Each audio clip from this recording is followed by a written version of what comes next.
Boa noite. Boa noite. Boa noite, doutor Pedro. Como é que É tá, um, meu amigo? Tudo é bem? um prazer tê-lo aqui conosco. Sempre muito bom falar contigo. Deixa eu ajeitar aqui a câmera. Imagina, para mim, estar aqui fazendo esse encontro hoje e a gente, pelo Grupo Anandamida, para mim é um evento muito especial, você sabe disso. Fico muito Claro que feliz sim. hoje da gente estar trazendo essa psicoeducação sobre um tema que é de extrema relevância e, aliás, a forma como foi colocado, né, no cartaz, eu acho que ficou muito pertinente, porque realmente a cada dia que passa, pessoas de maneira geral e pacientes no consultório vêm perguntando, né, sobre o que é isso de cannabis, da maconha tratando doenças, o que é isso dessas drogas, nessas substâncias psicodélicas. Então eu acho que é um momento muito oportuno estar aqui hoje e vamos lá, né? Vai ser muito bacana estar aprofundando. Quer dizer, não vai dar nem para aprofundar, porque a ideia, na verdade, é de dar uma geral, né, para as pessoas terem uma noção. E depois, aí depois sim a gente fazer outras atividades para ir aprofundando o tema, né? Perfeito, perfeito. Agradecido. Agradecer a todos a presença, uma boa noite a todos. É um prazer estar aqui hoje falando um pouquinho mais, trazendo um tema que hoje em dia está com uma repercussão tão grande, né? Nós médicos sabemos como isso tem nos afetado no dia a dia. Eu sou o Fernando Cerqueira, sou médico, médico de família, prescritor de cannabis medicinal e conselheiro do Instituto Anandamida. Trazer um pouco da história, o Instituto Anandamida foi fundado em 2020 e é um instituto sem fins lucrativos que busca realizar pesquisas e estudos na cannabis medicinal, na psicodelia. São temas novos e por isso são desafiadores e por isso a Instituto Anandamida traz hoje um pouco da nossa realidade, trazer para vocês um pouco desse conhecimento que vem se buscando, né?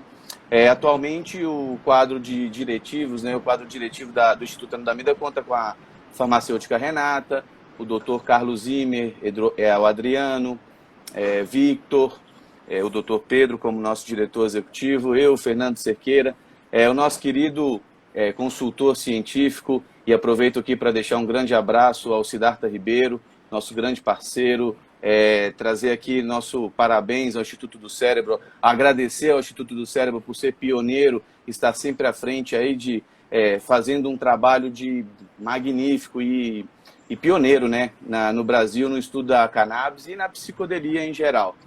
Hoje a gente vai estar o Instituto atualmente está com um curso, né? Está ministrando um curso pela editora Manoli. É importante a gente trazer isso. Hoje a gente começa aqui um ciclo de aulas e conversas, buscando trazer mais conceitos, mais dados, aprofundando mais no tema. E pensando nisso, né, nosso maior objetivo é passar conhecimento, que a maior quantidade de profissionais de saúde estejam em função desse trabalho que vem crescendo no Brasil. O doutor Pedro, agradecer a presença. Doutor Pedro é graduado em Medicina pela Escola Latino-Americana, acupunturista, pós-graduado em dor e em Neurociência Aplicada à Clínica pela Universidade Federal de Pernambuco, mestrando em Neurociências pelo Instituto do Cérebro da Universidade Federal do Rio Grande do Norte, pesquisador e prescritor de cannabis medicinal desde 2014, membro da Sociedade Internacional dos Estudos Canábicos, e diretor executivo do Instituto Anandamida, claro. É professor, coordenador de do curso de medicina da Faculdade da Unileia, professor e coordenador do curso de prescrição da editora Manoli, em parceria com o Instituto, e membro da diretoria técnico-científica das associações Acolher, Sativoteca e o Instituto Jurema. Muito bom, prazer enorme estar te escutando, viu, meu querido Pedro? Bom, o nosso título é um tanto quanto interessante, né? A revolução na medicina, como os psicodélicos e a cannabis medicinal podem impactar no futuro da saúde. E aí a gente vai abrir para o senhor explanar e conversar bastante, trazer temas para a gente aprofundar. Lembrando que as perguntas que foram enviadas a gente vai, no final, fazer lá ao doutor Pedro para que ele possa responder, assim como algumas perguntas que já foram enviadas. E aos médicos que estão nos acompanhando e que possam interessar em participar do nosso curso, Ao final da aula, quem quiser, a gente vai estar disponibilizando um cupom de desconto. É só entrar aqui no final, deixar o e-mail que a gente entra em contato, tá bom? Agradecer a todos a presença. Pedro, queria que você começasse explicando por que a cannabis medicinal e os psicodélicos estão cada vez mais sendo propagadas. Todos estão comentando, as pessoas estão falando, as revistas, os jornais estão fazendo entrevistas e matérias trazendo o tema. Eu queria que você nos introduzisse como é que essas substâncias, como é que elas estão ganhando os destaques hoje na medicina e como isso vai crescer, como o senhor vê isso para o futuro na saúde. Obrigado mais uma vez, vou deixar com vocês, está aberto o seu microfone, meu querido Pedro. Obrigado. Rapaz, é muito bom vir encontrar assim, os amigos numa atividade formal e tão importante. O Fernando, ele é um grande parceiro, aliás, eu reforço esse momento para mim é um momento muito especial, né? O Grupo Anandamida é um grupo que nasce fruto, né, de uma história de vida, né? Esses médicos que se formaram, eu não só conheço tecnicamente, como eu conheço como pessoas, né? Há 22 anos, então, e aí vem parceiros e parceiras no mundo canábico, como é o meu orientador e nosso consultor e amigo professor Siddhartha, a Renata Monteiro, farmacêutica também, que se soma aí, além de parcerias que estão se aproximando já desse grupo formado, né? Eu quero até agradecer, né, o Dr. Alfredo, que é o meu tutor para diminuir minha ignorância no conhecimento sobre a saúde mental, o grande psiquiatra lá de Fortaleza, a psicóloga Daiane Lima também, né, que está nessa parceria, o Dr. Alexandre Salles, que está se somando também ao Grupo Anandamida, fazendo parceria para trabalhar com essa temática. Então, para mim, realmente é muito especial.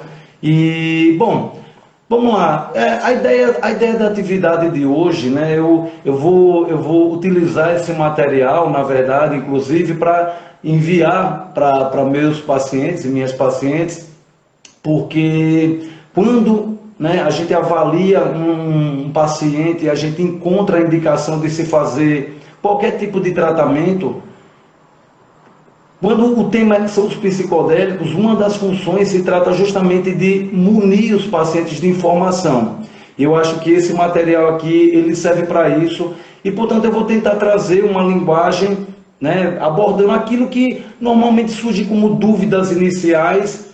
Às vezes eu posso tentar aprofundar, usar um termo técnico para que também os colegas, né, profissionais de saúde se empoderem desse tema, porque vão ficar para trás, né, quem não começar a se aprofundar nesse conhecimento, e o grupo da Anandamida está aqui para a gente dar a nossa contribuição social, né? E aí, quando a gente fala de cannabis e psicodélicos, a primeira coisa que eu quero lembrar é que ainda, infelizmente, são substâncias ilícitas no Brasil. Então, desde já, né, eu já quero deixar claro que não se trata de apologia, antes que haja qualquer acusação absurda. Até porque é com conhecimento que a gente vai conseguir destruir esse proibicionismo que termina sendo deletério, né, com as pessoas que decidem por conta própria fazer o tratamento.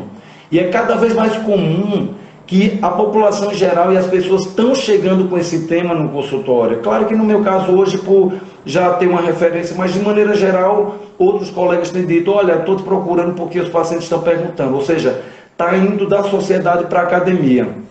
E aí a academia está tendo que se debruçar sobre isso. Por isso que é tão importante esse evento como hoje. Antes de mais nada, eu acho importante a gente começar a conceituar algumas coisas, né? Quando a gente fala de... Bom, a cannabis, né? A cannabis é um nome botânico, né? Cannabis sativa L, que pode ser chamada de ganja, liamba, dirijo, e a maconha, né? Conhecida, que tanto causa espanto quando a gente fala esse nome, mas a gente está falando de uma mesma planta, tá? E aí o que acontece? A gente fala de cannabis, a gente fala de psicodélicos, e então a gente está falando de drogas. Sendo que o conceito de droga, ele já vem equivocado na maioria das vezes para as pessoas.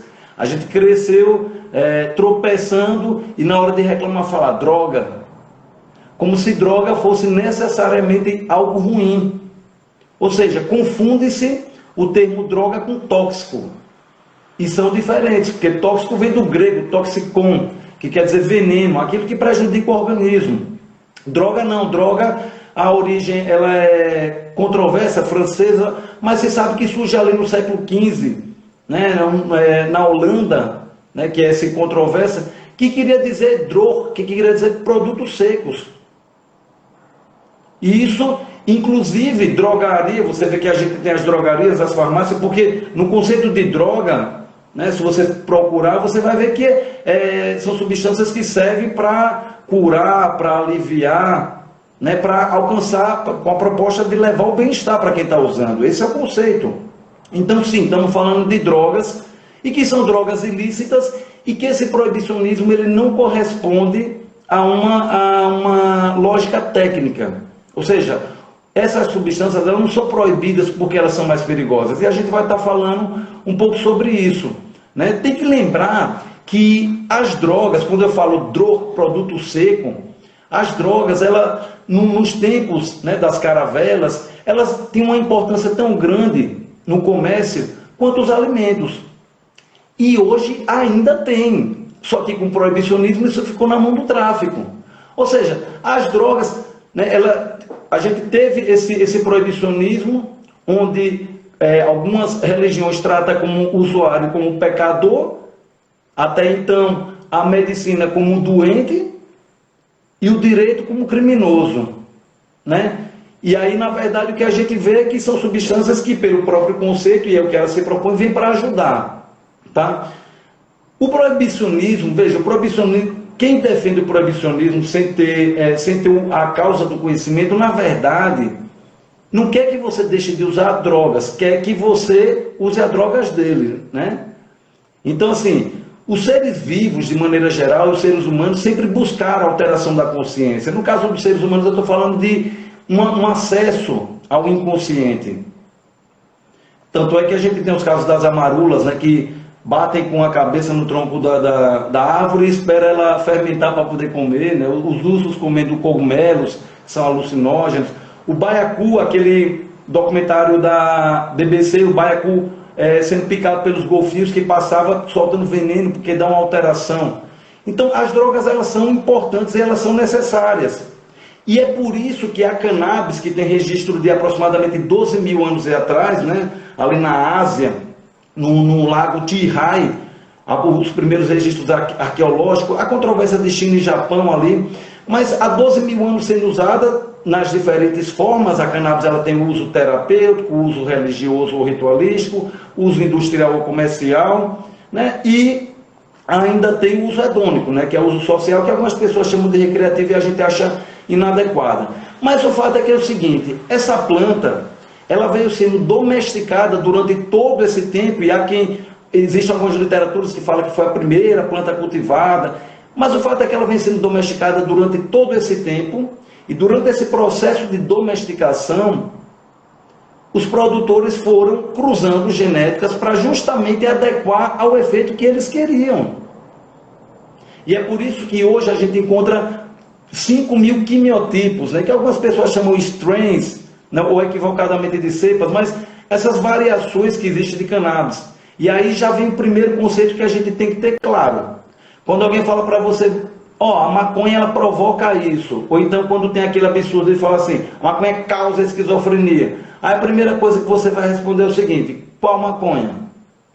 Porque eu escutei lá, né, na conversa do Instituto Anandamida, que tem aproximadamente 5 mil tipos de maconha. Você está falando da qual? Então essa é a primeira coisa. E se o ser humano vem domesticando, é justamente porque ele vem usando em seu favor. Ou seja, durante todo... E o que isso traz também como informação a reboque? Que é uma substância segura. Uma vez eu estava na discussão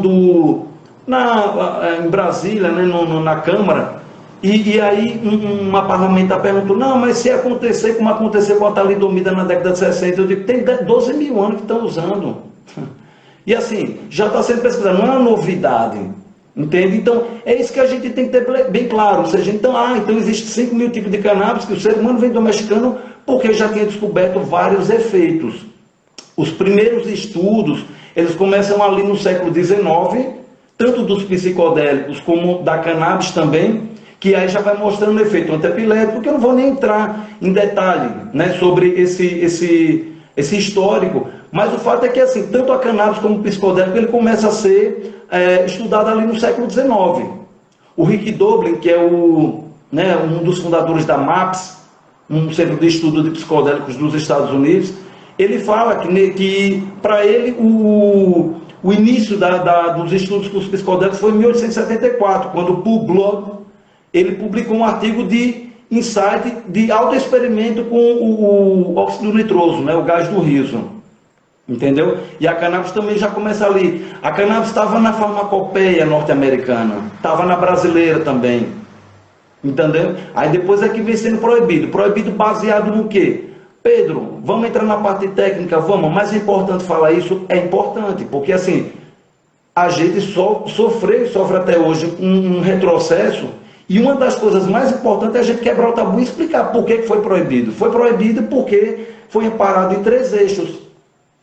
No purantismo, no evangelismo puritano, no fenômeno de transformação da indústria farmacêutica, de pegar substâncias naturais e transformar em sintéticas para ficar rico, e isso tem uma repercussão até hoje, porque a gente vê esse debate que tem que ser o CBD puro ou pode ser o extrato da planta. Então isso é importante, até porque ainda hoje isso é o grande divisor de águas da política de regulamentação que a gente ainda está travando aí com o PL 399.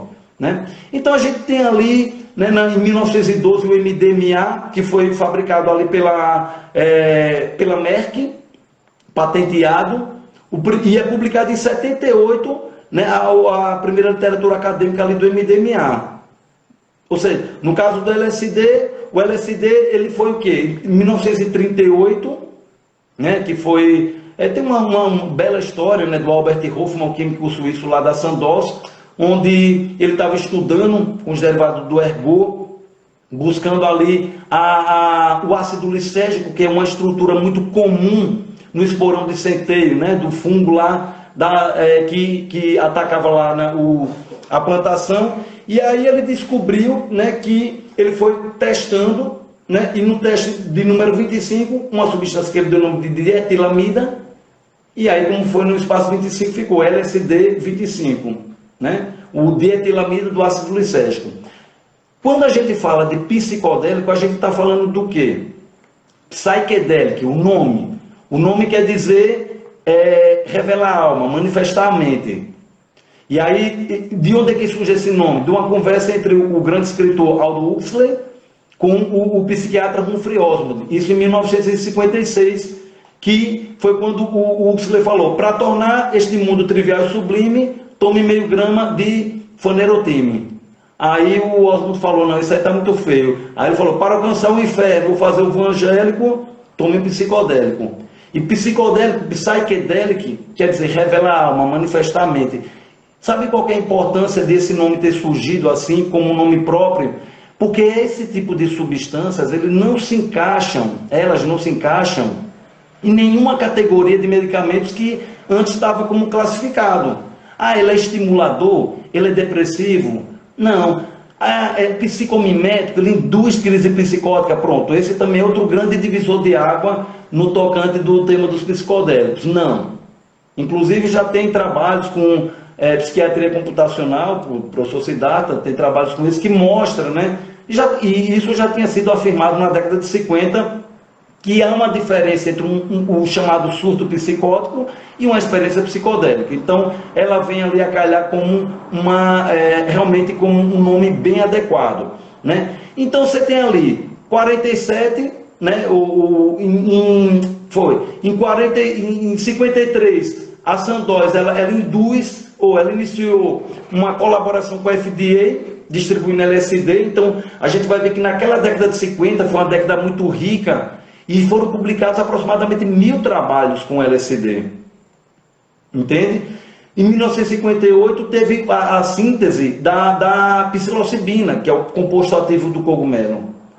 Quando a gente fala, quem são os psicodélicos clássicos? Os psicodélicos clássicos são DMT, N,N-dimetiltriptamina, que está presente no chá da ayahuasca, né, na planta da jurema, e tem estudos também fazendo com a substância isolada. E aí você tem a mescalina, por exemplo, presente no peyote, você tem o ácido lisérgico, o LSD, né? Então, esses são os psicodélicos clássicos, né? Agora, tem autores que consideram, sim, a psilocibina do cogumelo, claro.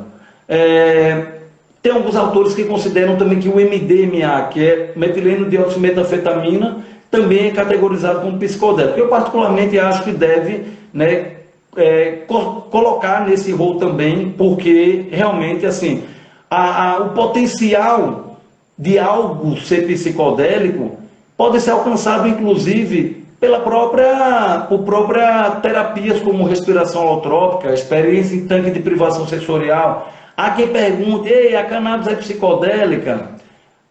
Algumas pessoas já perguntaram também. Eu já vi algumas referências de que o THCV, que é um dos canabinoides, que dá efeito psicodélico. E eu respondo: veja, até a meditação ela vai seguir o caminho do que o psicodélico te leva. Acontece que o psicodélico ele vem como um catalisador de um processo meditativo. E é interessante, né? Porque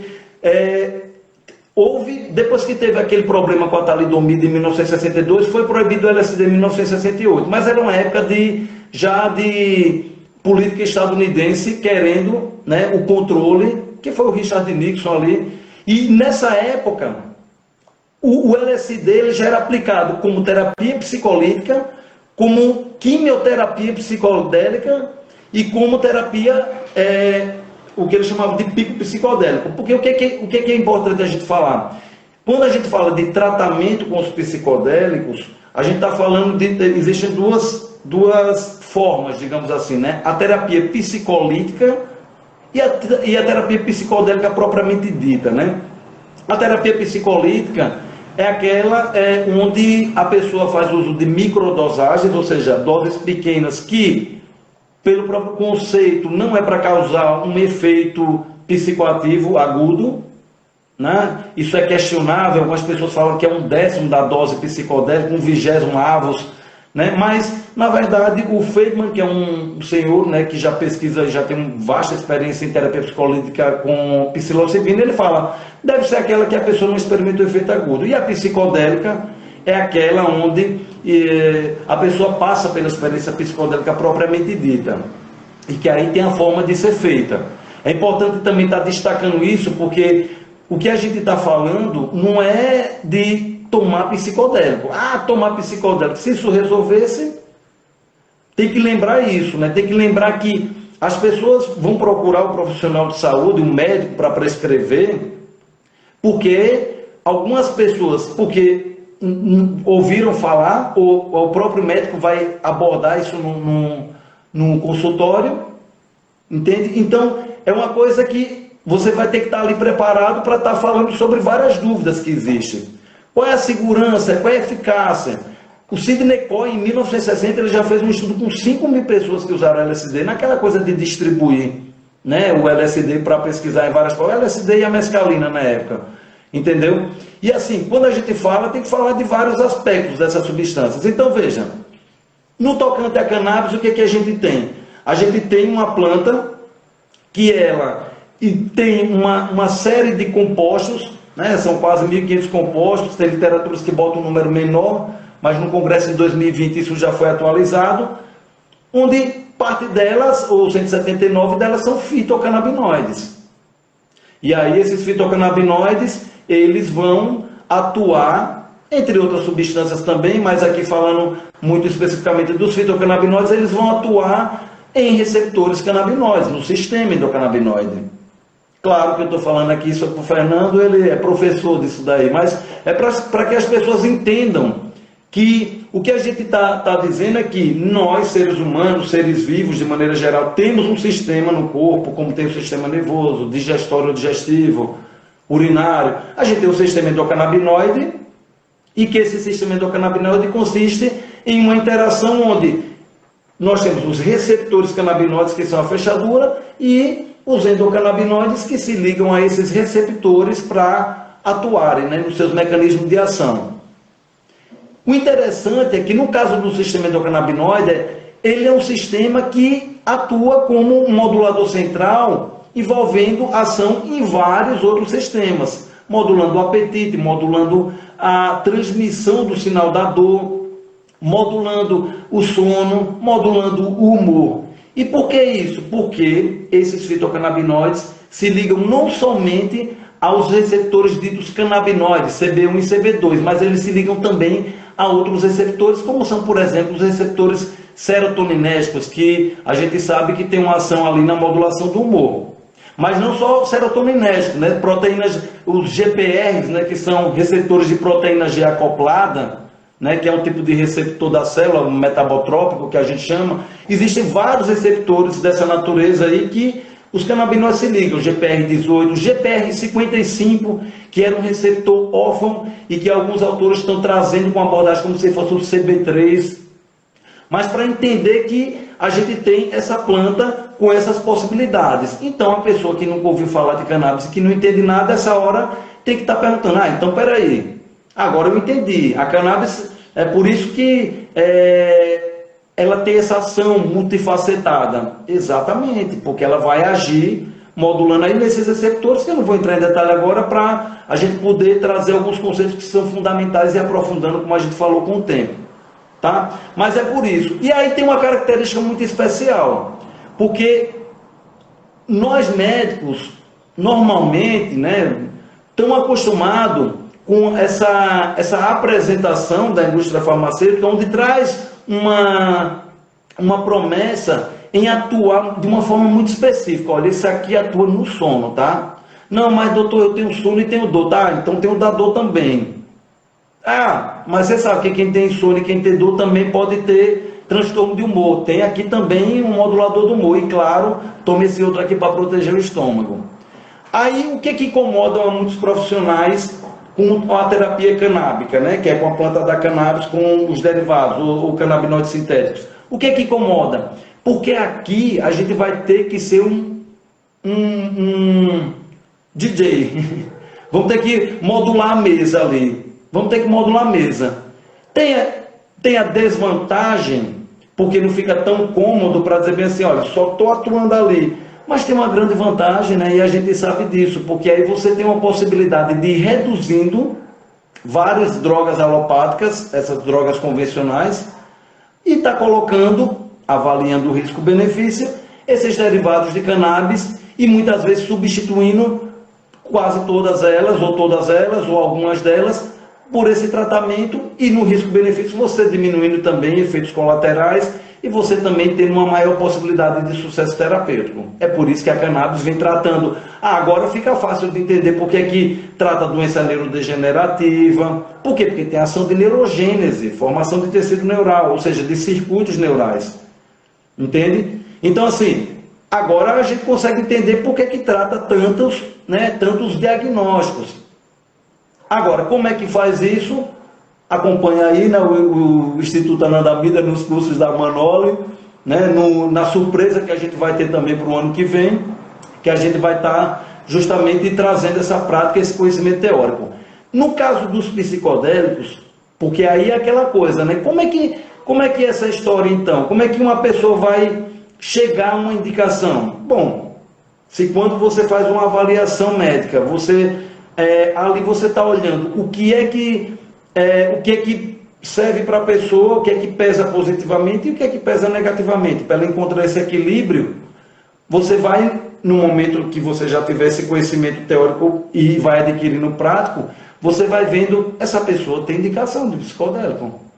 Assim foi com a cannabis. Quando eu, em 2014, voltei do simpósio, né, da Unifesp, do Sebride, eu voltei para o ambulatório de dor, do Hospital das Clínicas, terminei de avaliar o paciente, né, avaliou conduta, esse aí tem indicação de cannabis. É isso que vai acontecendo. Psicodélico é a mesma coisa. Você exclui a contraindicação e aí você vai para as indicações. E aí, no caso dos psicodélicos, como os grandes estudos, tanto os anteriores como os recentes, eles vêm focados em tratar o quê? Geralmente os chamados, as neuroses, né? As neuroses. Que, aliás, assim, o estilo de vida e o mundo moderno capitalista, ele te empurra para ficar doente, porque você tem que ser bonito, você tem que ter dinheiro, você tem que ser perfeito, você tem que... E outra coisa, se você não conseguir nada, você ainda é incompetente, para aumentar seu sentimento de culpa. Entende? Então, assim, esses diagnósticos de transtorno de humor, e que o Brasil é campeão em transtorno de ansiedade, e ganha pódio também ali em número de casos de transtorno depressivo, e agora deve estar pior, né, por tudo que viemos passando nos últimos anos. Então, o que a gente tem são pessoas que não têm contraindicação, que na grande maioria das vezes são pessoas, claro, que não estejam instáveis, né, do ponto de vista clínico, óbvio, ou que tem alguma vamos dizer, restrição não seria a palavra, mas que tem alguma contraindicação por conta de um funcionamento de uma insuficiência renal, até metabolismo. Mas tirando esse grupo, são aquelas pessoas com predisposição ou com história de surtos psicóticos. Tá? Transtornos de personalidade, e aí eu também não vou ficar aqui dizendo quais são todas as indicações e contraindicações de todos os diagnósticos da psiquiatria, que é o que precisamente os psicodélicos vêm se propondo a tratar, ainda que existam estudos mostrando efeito anti-inflamatório, por isso quimioterapia psicodélica ainda na década de 50, propriedade anti-inflamatória e imunomoduladora dos psicodélicos, mas o que a gente vai indicar formalmente e que as pessoas vão começar a ser tratadas, né, cada vez mais, e alguns países já estão trabalhando com essa perspectiva. Você vê o Oregon lá nos Estados Unidos com a psilocibina, o mercado está bombando, né, a bolsa de valores. Por quê? Porque é isso, né? É muito interessante. Nós somos um país capitalista periférico. Aí os dominadores, né, que é os Estados Unidos, proíbem e liberam só para eles irem se adiantando e a gente ficar para trás. Foi o que fizeram. Né? Porque foi quem botou pilha lá para proibir na ONU, e em 95 a Califórnia já estava regulamentando. E aí eles estão avançados agora e a gente correndo em busca. E ainda correndo porque está proibido. Entendeu? Só que isso está mudando. A perspectiva é de que no ano que vem o MDMA ele seja regulamentado nos Estados Unidos, e o Brasil, como segue a onda, aí vai também, e é como a cannabis, é um caminho sem volta. O que a gente vai ter que ter cuidado é a forma de conduzir isso. Porque não é, como eu falei, não é só tomar psicodélico, é o PAP, é a psicoterapia assistida com psicodélico. Ou seja, eu falei que tem a terapia psicolítica e a psicodélica propriamente dita. Então a psicodélica, ela passa por 3 fases: o preparo, o chamado mergulho, o resgate ou experiência, e o período de integração. Esse preparo, isso que a gente está fazendo aqui já é um preparo. Porque o preparo ele consiste em fazer uma psicoeducação, e já aí, claro, isso não é tudo, isso é um começo. Mas assim, já é de fazer uma psicoeducação para a pessoa dizer, faz sentido. E é por isso que eu vou mandar esse material, sim. Eu já faço um envio de material quando eu digo, olha, dá uma olhada nisso aqui para você ficar a par. E no preparo a pessoa, se não tiver em psicoterapia, ou seja, em acompanhamento com psicóloga ou psicólogo, deve iniciar de imediato. Para então, né, no momento oportuno, se fazer, assim como tem sido feito, né, as experiências psicodélicas em vários países que estão regulamentados. E os estudos também vêm sendo nesse formato. Então, o que acontece? Os psicodélicos eles têm esse modo, né, que é o PAP, psicoterapia. Quando a gente fala de psicodélico, dessas substâncias, eu estava falando que o proibicionismo ele não atende a uma lógica de risco. Deixa eu tomar aqui, não é propaganda só da xícara da Nandamida não, viu? É porque eu estou tomando chá mesmo, é que eu uso.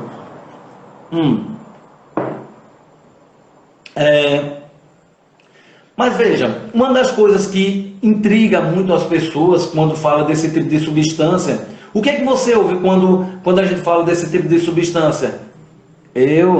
E se eu for e não voltar? Não é isso? O que é que a pessoa está querendo dizer aí? Alguém que fez o uso sem seguir um PAP, porque as pessoas usam as coisas, e aí ela não foi feita uma triagem, e era uma pessoa que tem uma contraindicação e pode ter desencadeado um surto. Porque sim, né, pode desencadear um surto. E aí a pessoa fala, fulano foi e não voltou. Aí o que você vai explicar para essa pessoa? Vai dizer assim, olha, eu sei o que você está pensando, é isso aqui. Só que por isso que você está feita a triagem. Por isso que é necessário o PAP e não o psicodélico somente. O psicodélico ele é uma ferramenta que vai catalisar um processo de psicoterapia que é o profissional e a profissional da psicologia que vão trabalhar. É bom ter isso bem claro. Do ponto de vista fisiológico, são substâncias extremamente seguras. Tem um estudo do David Nutt, né, que é lá do Imperial College de London, de 2010, que quando ele publicou, ele perdeu o emprego. Porque ele publicou e mostrou quais eram as drogas mais perigosas para si, ou seja, para si próprio, para quem estava usando, e para outros.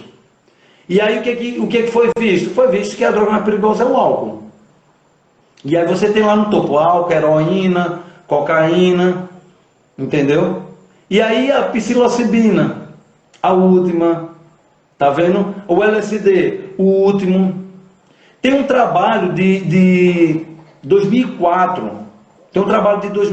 que eles medem o que eles chamam de dose letal, né? Que é um cálculo que se faz, né? De dose letal, que você pode ver, é LTED, né? 50-50. O que quer dizer isso? Aí, por exemplo, qual é o número desse cálculo para psilocibina? 1000, cannabis 1000, LSD 1000. Isso quer dizer o quê? Isso quer dizer que estima-se, porque não tem registro de morte de ninguém, não tem registro de morte por uso dessas substâncias, por overdose. Primeiro ponto, a gente está falando. No caso da cannabis, a gente sabe por quê. Pela ausência de receptores canabinoides no tronco encefálico, que é responsável pelo controle centro-respiratório. Então, não causa depressão respiratória, como os opioides, por exemplo, causam. Ou os benzodiazepínicos, né? Então, o que quer dizer esse 1000? Esse 1000 quer dizer o seguinte, que LD, a dose letal sobre a dose eficaz. 50% das pessoas, por isso que é 50-50, que usarem 1000 vezes a dose terapêutica, a dose eficaz, pode morrer. Entendeu? Então a gente está falando de drogas extremamente seguras, diferente inclusive dessas que a gente usa convencionalmente, né? Você vê o paracetamol, não vou dizer nem a dose, mas todo mundo sabe que é uma dose baixa para a pessoa se dar mal, e a gente tem aí, né, usando de qualquer forma. As pessoas perguntam, então a gente já sabe que são substâncias extremamente seguras desde que se faça o uso adequado, com informação e acompanhamento adequado. Outra pergunta que as pessoas perguntam muito, né? E dependência, né? Causa dependência química, é droga, né? Causa dependência, aí você vai dizer o quê? Trata a dependência, né? Os psicodélicos, um dos carros-chefes de tratamento, além de transtorno de humor, toque, é a dependência química. Dependência do álcool, né? Esqueci o nome do cara que criou os Alcoólicos Anônimos, ele se tratou com LSD, porque o LSD está muito bem categorizado no tratamento do alcoolismo, e olha que é uma barra, psilocibina para tabagismo. Né? A ibogaína, ela consegue tratar o dependente de uso problemático de crack, que também estava nas drogas como topo de perigo ali, junto com as outras, de danos, ele consegue tratar 2/3 das pessoas. Quando você vai para os tratamentos das clínicas de centros terapêuticos, né, uma grande maioria é 2%, o resto todo recai. Até porque assim, a gente sabe que, mais uma vez, mesmo que seja, né, drogas que sejam perigosas, o grande problema não é a droga por si só. Uma droga parada numa mesa, ela não faz nada. É como uma faca, você pode usar para passar manteiga ou você pode usar para, né, para cometer um crime, mas assim, isso vai depender da forma para o que você vai estar usando. E aí tem um contexto que tem que ser analisado. Não é só a substância, é quem está usando, o sujeito, e em que contexto está usando. E é por isso que a psicoterapia ela é muito importante. Tá? A dose, ela vai variar muito de pessoa para pessoa, a cannabis é assim, os psicodélicos são assim. A gente sabe porque tem uma enzima dessas do citocromo P450, que é a CYP2D6, que ela metaboliza muitas dessas substâncias e é uma das que mais sofre variações genéticas. Entende? Então, assim, Algumas pessoas vão responder com uma determinada dose e outra. Uma outra coisa que as pessoas perguntam é o quê? Aquele efeito do flashback, aquilo é interessante, é o chamado HPPD, Hallucinogenic Persistent Perception Disorder, ou seja, até o nome está inadequado. Está inadequado por quê? Porque não é uma desordem, não é um transtorno. Essa experiência, que é o conhecido como flashback, ocorre com uma baixa intensidade, as pessoas relatam como positivo e que não atrapalham a vida. Então, está tudo tranquilo. Então, a gente está falando, né, da importância de as pessoas se empoderarem realmente desse conhecimento, até porque quando a gente conseguir avançar com a política de regulamentação, a gente vai poder dar um passo muito grande. A gente vai poder abraçar uma bandeira, que é uma bandeira que a gente estima muito, que é a bandeira do SUS. Como é que a gente vai regulamentar isso no SUS se não está regulamentado no sistema? E aí, qual é o risco que pode acontecer? Assim como está ocorrendo com a cannabis. Você começa a selecionar quem tem direito a se tratar, quem tem dinheiro e quem não tem. Então hoje, quem quer se tratar com psicodélico, né, o mundo ele já oferece essa oportunidade, mas se não vier uma política de regulamentação, fica sendo muito restrito para aquelas pessoas que têm o poder financeiro. Então assim, esse tratamento com os psicodélicos, né, que eu já vou encerrar até para a gente bater um papo assim, né, e trazer algumas dúvidas e tal. Mas tem uma coisa que eu queria, antes de terminar, e se quiser eu posso até também comentar sobre alguns estudos, né, se der tempo para a gente falar sobre isso. Mas tem uma coisa que eu acho importante estar comentando sobre esse efeito da terapia psicodélica. Grande parte desses psicodélicos, eles naquele esquema da chave fechadura do receptor, eles se ligam ao receptor da serotonina, por isso que eles modulam, tratam o humor. O receptor serotoninérgico, né, 5-HT2A. Quer dizer, depende da substância, né? O DMT também se liga a 5-HT1A, 2A, 2C, sigma, dopamina. Mas enfim, o fato é que é o seguinte, algumas pessoas me perguntam, por que é que os psicodélicos eles conseguem tanta eficácia? Por que é que há um aumento, né, do número de casos do que a psiquiatria chama de transtornos? Há uma necessidade, por isso que isso é um caminho sem volta, de achar uma saída para essas pessoas que estão em sofrimento mental. E assim, ainda que alguns profissionais médicos advoguem pela ideia de que a indústria farmacêutica da psiquiatria vem trazendo várias opções, eu discordo disso. Porque se você bota venlafaxina e desvenlafaxina, você mudou o isômero. Entendeu? E aí assim, as pessoas estão adoecendo, não está dando conta. Não está dando conta.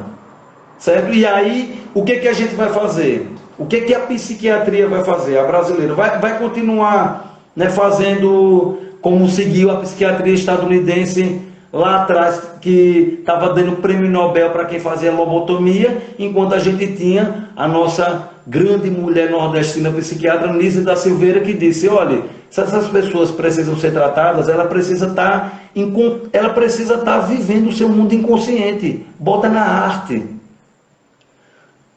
Algumas pessoas me perguntam se os psicodélicos têm esse efeito sustentado, diferentemente dos antidepressivos convencionais. Tem um trabalho de 2017 que eles avaliaram 21 antidepressivos comparando com placebo, um trabalho, né, onde eles perceberam que, e assim, esses 21 antidepressivos são os que a gente mais conhece convencionalmente, né? E o que eles perceberam? Que todos os antidepressivos, eles tinham um efeito com a significância estatística superior ao placebo. Ou seja, os antidepressivos funcionam, esses de farmácia, por algumas semanas. Foi isso que o estudo mostrou. Ou seja, ele não traz um efeito sustentado. Eles viram que depois de passado poucos meses, esse efeito não se sustentava. E aí o que acontece? Essa pessoa chega no seu consultório e fala o que para você? E aí você melhorou quando você começou a tomar esse ansiolítico com antidepressivo? Aí a pessoa fala para você assim, doutor, veja, aquela agonia toda, aquele choro fácil, melhorou, não estou tendo isso mais não. Agora tem um negócio que eu estou sentindo que está eu tô sentindo desagradável. É o quê? Tanto faz ganhar na loteria como morrer meu cachorro, que a emoção é a mesma. Parece que eu virei um robô. E aí quando você vai ver na bula, tem lá um nome em francês, que eu não vou ousar, né, pronunciar em francês, mas que é a síndrome da bela indiferença. Por isso que ele perde o efeito. E aí vem a pergunta, então, se os psicodélicos se ligam no receptor da serotonina e muitas dessas drogas se propõem também a ofertar uma maior quantidade por mais tempo de serotonina, por que os psicodélicos têm um efeito sustentado? Porque se você olhar, né, por esse ângulo, você está olhando um aspecto neurobiológico, e isso não explica tudo. O grande pulo do gato dos psicodélicos está na fenomenologia que eles proporcionam, é na experiência.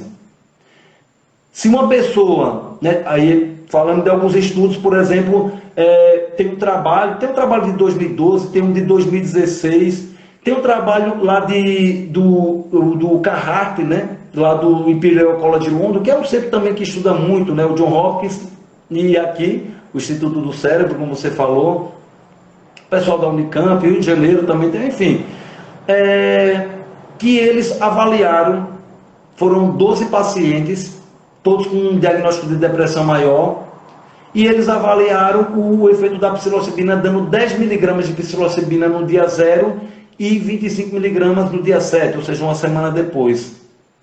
E aí foram acompanhando esses pacientes por 3, teve um trabalho que foi por 3 meses, né, primeiro fizeram uma avaliação com semanas, depois 3 meses, depois no outro com 6 meses, saiu uma recente de 1 ano, e mostrando que todos esses, né, ou seja, nesse caso desses 12, nenhum voltou para a depressão grave.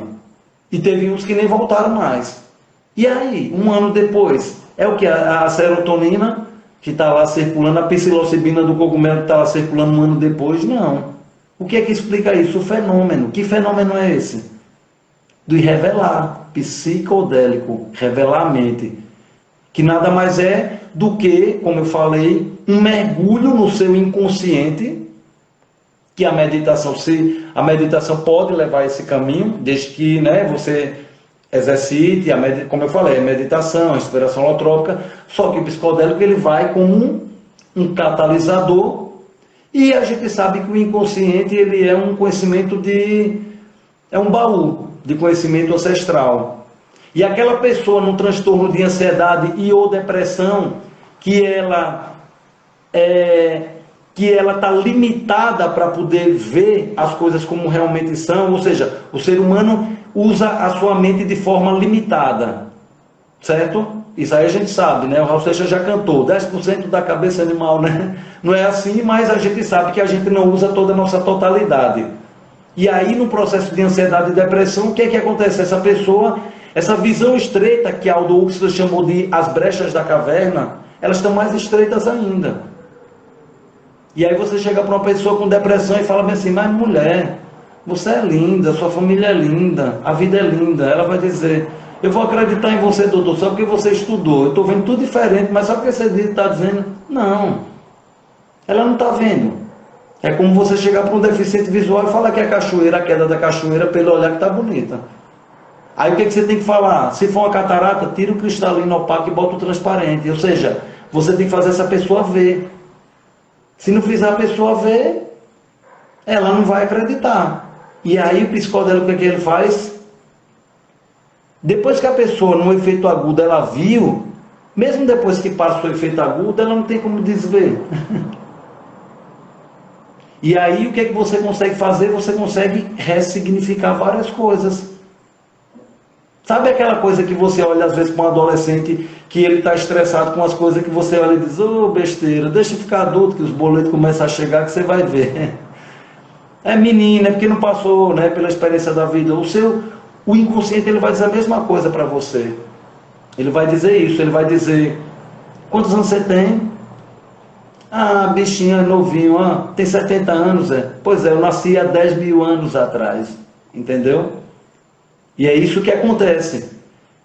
E aí quando você dá um significado novo, você já consegue, começa a sair dessa condição, desse looping que fica retroalimentando no processo de ansiedade e depressão. Então, assim, eu não poderia deixar de falar sobre esse aspecto fenomenológico, né, que justifica esse efeito sustentado que nenhum outro tratamento tem conseguido até então. Então eu vou deixando um pouco aqui, porque se deixar a gente fala a vida inteira em mais 6 meses, né? Fantástico, fantástico. É ótimo de escutar. E é interessantíssimo essa parte da fenomenologia, porque a gente não está tratando robôs, né? Nós somos pessoas e chegamos a esse ponto por conta desses fenômenos vivenciados, e por eles mesmos vamos sair, né? Eu acho que isso vem esses conceitos que você trouxe, a medicina ainda precisa entender, né? Que a gente trata de seres humanos e vê-los como tal, né? A gente fala muito isso de um caminhão de remédio para curar uma doença, né? E às vezes uma gota cura um caminhão de doença, né? Então são as experiências, a gente traz isso, essa palavra que você usou, Pedro, o ressignificar, né? Ela também existe muito na medicina canabinoide. E aí até quero trazer isso, né? Você explicou do sistema endocannabinoide, porque às vezes a gente chama, as pessoas perguntam, por que às vezes a gente chama sistema medicina canabinoide, né? Justamente por conta do sistema, que ainda não é explicado nas escolas. Os médicos ainda não sabem, quando se formam, não sabem o que é sistema endocannabinoide. Bom, aqui pelo menos, né? A gente tem países que estão há 40, 50, 30, 40 anos estudando a cannabis e os psicodélicos e avançadíssimos, né? Como o caso de Israel, enfim. Vou trazer aqui algumas perguntas, agradecer, né? É sempre lindo de escutar, não tenho dúvida disso. Faço isso há 20 anos, então sou muito 22, então sou muito suspeito, mas sempre é ótimo. Queria trazer umas perguntas, eu queria uma que veio antes, que você explicasse pra gente, né? Esse temor ao THC que os médicos têm, o ponto de a Anvisa colocar a quantidade fixa para poder ser utilizado. Conta um pouquinho mais para a gente, o THC ele é um vilão mesmo? Ou ele também está ali junto? Como é? Conta isso para a gente, Pedro. Geralmente nos filmes, quando você começa achando que o personagem é o vilão, ele termina como um mocinho, né? Nem mocinho, nem vilão. Eu vou aproveitar, antes de você, eu vou aproveitar e trazer uma pergunta do público que você vai linkar aí. Você pode falar quem trouxe foi a terapeuta Isabela Casales. Você pode falar um pouco da relação entre cannabis e a esquizofrenia? Eu acho que vem bem a calhar junto com esse tema do THC, esse medo, né?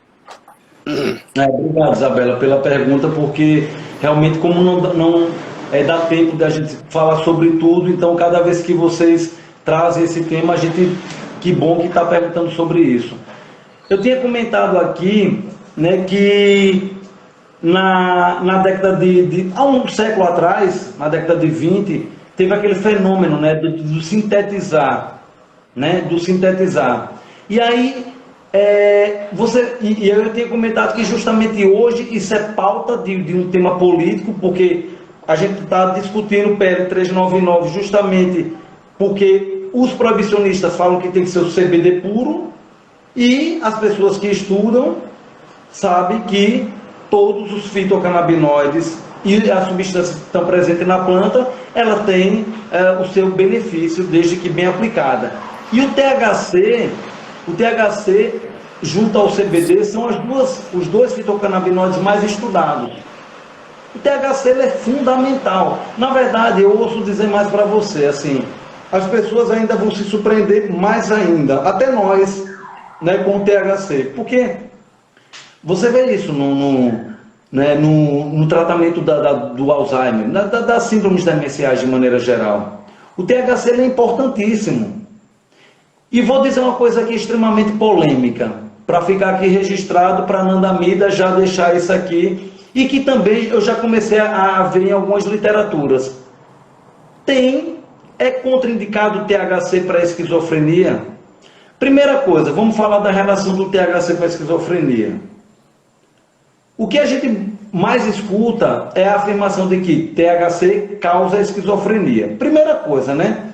Eu sei que você sabe, mas a esquizofrenia ela não é causada, né? A esquizofrenia, a pessoa nasce com uma predisposição e ela é desencadeada por fatores de estresse. E aí, assim, fatores de estresse pode ser o divórcio dos pais, pode ser uma mudança da cidade, pode ser a briga com a namorada, pode ser um uso de uma substância que desencadeie sintomas de ansiedade. Por exemplo, um THC em alta concentração. Ah, então você está dizendo que uma pessoa que tem predisposição a diagnóstico de esquizofrenia deve evitar o THC, principalmente em altas doses? Sim. Porque pode desencadear, aumenta em 6 vezes o risco? Sim. Entende? Agora, isso não pode ser utilizado como argumento para proibir. Por quê? Porque o que acontece é justa. Olha o que o proibicionismo faz com a esquizofrenia e com o THC. Se a gente tivesse uma política regulamentada, a pessoa que tem o diagnóstico da esquizofrenia, ela ia poder ser orientada do melhor tipo de maconha que ela tem que usar, que, aliás, a cannabis trata a esquizofrenia. A grande parte dos estudos com o CBD isolado, em altas doses, mas aí o que é que você vê na prática clínica? Diga aí, meu amigo Fernando. O que a gente vê na prática clínica é que essas pessoas, como alguns estudos mostram, e a gente vê isso, elas têm uma predisposição a fazer uso e abuso de substâncias, e por isso que eu falei que a política proibicionista ela é deletéria, porque a gente não tem como balizar essa pessoa, entendeu?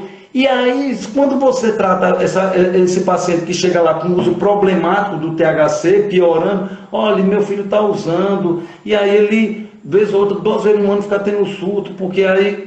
Por quê? Porque é proibido ele ficar usando, não sabe nem o que é que está usando. Aí você vai lá e diz bem assim, tome só CBD, porque eu estudei que é só CBD. Bom, CBD tratando esquizofrenia, eu acho que isso já é consenso. Então, cannabis tratando esquizofrenia, um extrato integral rico em CBD, primeiro que conceitualmente o extrato integral rico em CBD e o CBD isolado, a gente está falando de uma comparação de segurança e eficácia, onde o extrato integral ele é mais seguro e eficaz, né?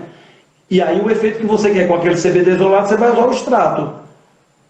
Até porque o CBD isolado, ele tem uma possibilidade maior de causar o quê? Tolerância. O que é tolerância? O fenômeno onde a pessoa tem que aumentar cada vez mais a dose para alcançar o efeito da dose anterior. Se o corpo usa um extrato integral com centenas de compostos e usa um composto, é mais fácil acostumar o quê? Entendeu? Ou seja, eu estou querendo dizer que é mais fácil a pessoa criar tolerância ao CBD isolado do que ao extrato integral rico em CBD. E o extrato rico em CBD, o que vai predominar de efeito ali é o CBD. Só que você não precisa subir tanta dose, porque ele tem esse efeito comitiva, né? Que é a interação desses compostos, inclusive em diferentes receptores, e por isso que vão agir em várias frentes. Né? Muito óbvio. E esse efeito comitiva, ele não é inerente somente da cannabis, é da fitoterapia de maneira geral. Aí esse paciente volta no seu retorno, aí ele te diz o quê? E aí, você melhorou? Fala, melhorei. O CBD melhora muito esses pacientes. Aí você fala, ó, não vai fumar maconha, porque assim, você não sabe o que, é que você está usando, você vai se dar mal, uma hora pode ser uma que te ajuda, outra hora pode ser uma que te atrapalha, o contexto pode não estar adequado. Aí ele volta para você e fala bem assim, melhorou, aí ele comemora, melhorou várias coisas, mas tem um negocinho. Aquele negócio bom que o THC me dava, porque se fosse ruim ninguém usava, né? Então quando ele usava a cannabis rica em THC, ele usava porque ele ficava se dando bem. Aquele negócio bom que o THC me dava, eu não tem não como botar um cheirinho aí, num extrato, na forma puro óleo, e aí na prática você vai ver que essas pessoas, muitas delas, vão se dar bem com o extrato rico em CBD, sempre o CBD deixando por cima, mas alguma coisa de THC por baixo. E aí eu contrario a afirmação de grandes pesquisadores que falam assim, na palestra, né? THC, contraindicação. Aí eu digo, eita, não é contraindicação, é cautelar na prescrição. Entende? Então eu acho que isso daí explica. E assim, o THC ele tem ação no tratamento da dor, na neurogênese, anti-inflamatório, bom, né? E até porque não há estudos que indiquem esse mal, né, específico diretamente, até porque por isso que você falou da questão da predisposição do paciente. como você vai dizer que essa predisposição ela é desencadeada especificamente por uma coisa, né?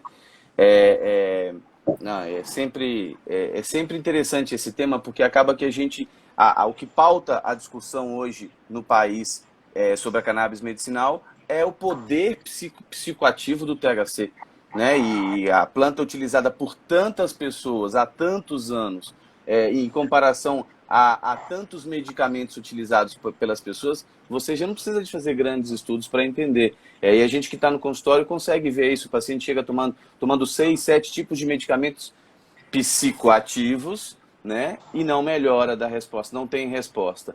E aí eu vou até linkar com um tratamento, uma pergunta daqui da Cacerati, que ela pergunta: o tratamento casado com algum remédio alopático também funciona? É a nossa realidade, né? Os pacientes procuram os 5, 6 tipos de psiquiatras diferentes, tomam às vezes até 10, 15 medicamentos e chegam a procurar uma prescrição. E eu converso com os meus pacientes, muitos, né? E na verdade é quase que unânime que há uma pergunta: doutor, nós vamos tirar meus medicamentos? É tão antagônico, né? O cara se trata para tirar os medicamentos que ele está se tratando, né? Então, assim, e ele fica muito ansioso e eu falo com ele assim, ele pergunta: quando o senhor vai fazer isso? Eu falei: não, eu não vou fazer não, isso vai ser um processo que está no cuidado, que está no processo de entendimento da sua doença, e isso vai ser feito por nós dois. Não é que eu vou retirar, isso vai naturalmente deixar de ser necessário, né? Na verdade, os medicamentos você utiliza por uma necessidade específica, né? E aí eu vou... Essa pergunta é interessante porque isso é natural. No nosso consultório isso acontece todos os dias. Os pacientes utilizam e geralmente o início do tratamento é concomitante. Claro, a gente tem ali umas orientações, né? O tempo, né, Pedro? Você pode explicar melhor isso. Como é que a gente usa o tratamento alopático junto com a cannabis medicinal ao mesmo tempo, né? A gente tem algumas orientações, não tem? Eu tava comentando ali sobre a segurança, né? E falei sobre dose letal, de que não matava e tal. E aí você trouxe, e aí eu fiquei pensando aqui sobre essa questão dos efeitos colaterais, né? Que eles, no caso da cannabis, eles são brandos e reversíveis, são reversíveis, né? E brandos. E aí o que é que acontece? Na prática clínica, uma coisa interessante deles serem reversíveis e brandos é porque na prática clínica a gente vai fazendo o quê? A gente vai escalonando, né? De gota em gota, não é isso? Ali vai escalonando, seguindo aqueles protocolos, aumentando um determinado período de tempo, que pode ser semanalmente, né, subir gradativamente. E nesse formato, que já é o próprio formato mesmo adequado para se tratar utilizando a cannabis, nesse formato, se a pessoa vier a apresentar algum efeito colateral, vai ser brando, porque você aumentou um pouco e você tem a chance de ir ajustando. E muitas vezes não é nem tirando. Porque se for um efeito colateral THC, você bota CBD e vice-versa para contrabalancear. A gente sabe que, além do efeito que as moléculas oferecem, elas têm esse efeito oposto e complementar. E aí você trouxe um aspecto que é muito importante. A gente vai sentindo junto. E sabe como é que você vai sentindo? No momento que você está fazendo esse acompanhamento, o paciente vai começar a dizer... ele trouxe todas aquelas queixas. Estou com um transtorno de humor ali. Aí dá aquela lista de sintomas de ansiedade. Eu estou com insônia, dificuldade para iniciar, manter o sono, enfim. Aí quando volta, você fala, melhorou disso, melhorou daquilo. Quando a pessoa vai melhorando, aí você vai fazendo aquele esquema do degrau, das escadas, né? Ou seja, qual é o degrau mais baixo? O degrau mais baixo é aquela pessoa que está tratando com um monte de coisa e ainda está passando mal. Os remédios não estão fazendo efeito. Aí tem aquele degrau que é acima desse. Bom, a pessoa está conseguindo aliviar aquele sintoma, mas, poxa, está tomando um monte de remédio. Depois desse degrau tem o quê? Aquela pessoa que está bem, porque é o bem-estar que você está procurando, só que ela não está precisando de tantos remédios. Está precisando só de um óleo de cannabis. E claro, né, o degrau mais alto é aquela pessoa que não precisa de nada. Eu só meditando aqui, eu estou contemplado, né? Já alcança meu inconsciente, não precisa de psicodélico, modulo meu humor, depende só de mim. Isso é o ideal, a saúde plena, que assim, entende? Então, assim, na prática, o que a gente vai ter? A gente vai ter isso, vai ter aquela pessoa, vamos supor, vamos pegar do degrau mais baixo, chegou lá tomando um monte de coisa e ainda está sentindo, né, que está desconfortável, até porque é por isso que te procurou, né? E aí você começou a tratar com óleo. Ah, vai tirar alguma coisa agora? Tem casos que você tira, mas não é uma regra que você tem que já tirar e botar, não. Você, na verdade, por regra, né, existem algumas exceções, por regra você introduz a cannabis, até porque você introduz em baixa dose, e aí você vai fazendo esse trabalho de acompanhamento, sempre levando em conta o risco-benefício, e aí, quando você, melhorou, então veja, se você, aí entra naquilo que você falou, melhorou, então, será que precisa usar isso aqui? Ou será que você está bom porque está usando isso aqui a cannabis? Só tem um jeito de saber. E aí, assim, para compensar, se a gente vai tirar, vamos subir isso aqui. E também levar um conceito para o paciente. Porque, assim, você disse uma coisa interessante. Tem paciente que ele vai comemorar e pode te procurar. Só para isso é difícil, mas acontece também. Diz bem assim, eu quero tirar esses remédios. E aí, com isso, você vai dizer, olha, vou tirar esses remédios, estou ajustando o óleo da cannabis e tal. Tem aquele paciente que, se você disser assim, vou tirar seus remédios, ele fala, doutor, eu já tentaram tirar, deu ruim, viu? Entendeu? E aí esse paciente você vai explicar isso, você vai falar, veja, eu não estou tirando não, eu estou substituindo, perceba, eu estou tirando aquele antidepressivo, a cannabis antidepressiva, eu estou tirando aquele do sono, é porque ela é do sono também, entende? E aí assim, e é assim que a gente vai tratando. Um aspecto interessante que você falou é sobre isso. Teve um estudo de 2017 também. Esse daí levaram até para o debate lá na Câmara. Né? Um estudo lá na Europa, com milhares de adolescentes, e viram lá que a cannabis, você viu isso? Para a saúde mental, que é a esquizofrenia. Aí quando você vai ler o estudo, os caras pegaram um estudo que sem critério nenhum, né? Fazendo entrevista assim, daqueles por aplicativo, não desmerecendo, mas que pode ter estudos assim que tragam informações pertinentes, mas mais do que isso, esse estudo, inclusive, ele pegava as pessoas que, como é muito comum na Europa, e enrolava maconha com tabaco, e como você falou, e o resto? Entendeu? Então você vê que tem muitos vieses, né, quando a gente está analisando essas coisas, mas de maneira geral é isso, de maneira geral a gente vai fazendo uma transição gradativa, e na maioria das vezes a gente tem conseguido sucesso, né? Ainda que, em alguns casos mais graves, a gente não consiga muitas vezes ficar com monoterapia com a cannabis, entende? Mas, em alguns casos consegue, e os que não conseguem, a gente consegue, inclusive, substituir outras por outras substâncias também, né? Que possa ser a espinheira santa tirando um omeprazol, entende? Existem outros recursos também, né? Que a gente que trabalha com essa perspectiva da medicina integrativa, nosso grande representante, Dr. Carlos Zimmer, lá aqui, trazendo aprofundando nosso conhecimento nesse aspecto, a gente leva isso em conta também, né? Perfeito. Vou trazer mais algumas perguntas aqui. Eu queria que você falasse um pouco, Pedro, que é muito interessante, e é mais uma expansão da medicina canabinoide, como age a cannabis no paciente diabético com o tratamento do alcoolismo, né? Como a gente sabe que tem vários outros efeitos, né? Não é só o efeito sobre o cérebro em si, né? Na modulação da imunidade, da inflamação, enfim. Queria que o senhor falasse um pouquinho sobre isso. Tá, mas aí você está falando, deixa eu ver se eu entendi, especificamente vamos dizer, da relação dos canabinoides com o diabetes ou algo do alcoolismo? A pergunta é como age a cannabis no paciente diabético e no tratamento do alcoolismo, do alcoólatra? Entendi.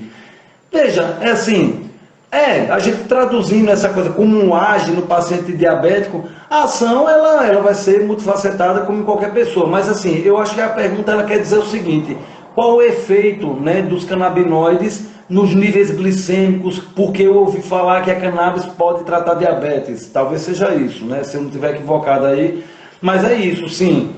Né, a gente são estudos ainda em fases iniciais, a gente tem mais estudos pré-clínicos, mas que vem mostrando uma redução de níveis glicêmicos, né, com o extrato da cannabis, né, com os canabinoides. Então, assim, tem alguns diagnósticos que, por exemplo, é muito interessante, né? Uma coisa puxa a outra. Tem alguns diagnósticos que, às vezes, você não vai com a intenção de tratar aquilo, tipo assim, você não pega um paciente que é diabético, que está descompensado, você fala, vem para cá que eu vou te tratar com cannabis. Você não vai fazer isso, entende? Mas, o que a gente percebe? É a mesma coisa, uma hipertensão. Você, assim, por boa lei, alguém da sua família abriu um diagnóstico de hipertensão, você fala, tem remédio bom aqui, cannabis, vai lá tratar. Não, você não faz isso. No entanto, algumas pessoas que vêm buscando tratamento com a cannabis para outras queixas e que são diabéticos, uma vez que começa a usar, começa a perceber que há uma alteração. Isso precisa ser melhor estudado, mas isso a gente vê. A pressão alta é a mesma coisa, né? Hipertensão. Quantas vezes você recebeu aquele que fala bem assim, doutor, teve um efeito colateral, sim. Teve algum efeito colateral? Teve, que ficou baixando a pressão. Mas teu pai não é hipertenso? Eu digo, então pronto, então vamos mexer nos remédios de pressão. Não, doutor, pelo amor de Deus, o de pressão não, porque esse médico disse que era para tomar a vida inteira. E aí, assim, Pedro, dá para dizer que a cannabis então cura diabetes? Não, ninguém está autorizado a dizer isso. E aí também, assim, os casos que a gente tem, como eles não estão eliminado outros fatores, como a gente mesmo falou, outros vieses, a gente pode dizer, fulano também reduziu a glicemia, foi porque também a dietoterapia. Porque você vai recomendar não só isso, você vai recomendar um monte de coisa. E aí, assim, teria que parar e estudar especificamente para isso. Mas, assim, de sinalizar em estudos pré-clínicos redução de índices glicêmicos e de a gente ter na prática clínica alguns pacientes que já vão mostrando isso e também no índice de pressão arterial, minha mãe parou de tomar. Né? Aí é isso. Eu vou dizer que foi a cannabis que fez minha mãe deixar o remédio do diabetes? Eu posso dizer isso? Eu não posso. Mas ela deixou tomar. Entendeu? Então, assim, é isso que a gente vai vendo, anedotas, né? A gente vai vendo anedotas. E o alcoolismo é o seguinte: o alcoolismo, mais bem do que dizer assim, ele trata o alcoolismo. Tem estudos colocando a cannabis como redução de danos, não só de alcoolismo, até de crack. Entendeu? Agora, é aquela coisa, né? A dependência química, a cannabis ela pode tratar, principalmente, né, o CBD nesse caso, ele tem esse papel, o THC também, porque diminui fissura, né? E aí, só que os psicodélicos são o carro-chefe disso, né? E para falar sobre essa questão desse fenômeno dos canabinoides com esse tratamento de dependência, eu acho que tem uma coisa que tem muito a ver, que é o seguinte: você ia falar disso e a gente foi entrando em outro assunto. Quando eu falei sobre a ressignificação, que eu disse, os psicodélicos, aí você voltou a citar a ressignificação, aí você fala cannabis. Exatamente, a cannabis, ela tem essa coisa, ela tem, doutor, eu tive um insight, entendeu? Ou então você pega aqueles casos de pessoas que falam assim, caramba, eu bebia muito, e depois que eu virei maconheiro, eu parei de beber mais. Eu estou falando isso porque a gente está no país proibicionista e você vê pessoas que são usuárias de cannabis e falam assim, não, hoje eu estou mais na cannabis, eu não gosto muito de beber muito mais não. A gente vê muito isso. Certamente quem nos assistir vai ter alguém conhecido com essa história. Entende? E tem trabalho sim para usar a cannabis como redução de dano no alcoolismo e no uso problemático de outras substâncias também, né? Lembrando que, como eu falei, se não tiver contraindicação, a ressignificação que a cannabis vai levando, ela normalmente ela é mais gradativa, e o dos psicodélicos, né, já dá aquele impulso no trabalho da psicoterapia, né? E claro, né, é isso porque você me fez uma pergunta pontual, a substância, o alcoolismo. Mas assim, você, né, qualquer demanda que seja de ordem psíquica, comportamental, necessariamente de bom tom, tem que estar acompanhado pelo profissional ou pela profissional da psicologia, né? Perfeito. Eu queria trazer um pouco uma pergunta do psicodélico, depois a gente vai voltar numa pergunta sobre a cannabis. Crise Gato, com a expansão das pesquisas e uso dos psicodélicos na saúde mental, será o fim do Rivotril e seus coleguinhas? A indicação de um documentário que fala sobre um assunto, fungos fantásticos, né? A gente estava falando nisso, né? Estão se falando muito nos psicodélicos e é sempre interessante quando ele é abordado no cinema, quando ele é abordado na arte, né, ele, na verdade, ele está expressando uma realidade que a gente ainda não teve esse contato, mas existe, né, ela não é... E, por último, na verdade, sobre o psicodélico é isso. Eu queria que você fechasse, porque eu queria trazer mais umas perguntas sobre a cannabis, Pedro, sobre os psicodélicos e o fim do Rivotril. O fim de qualquer coisa assim, que não é uma coisa só, é meio complicado, né?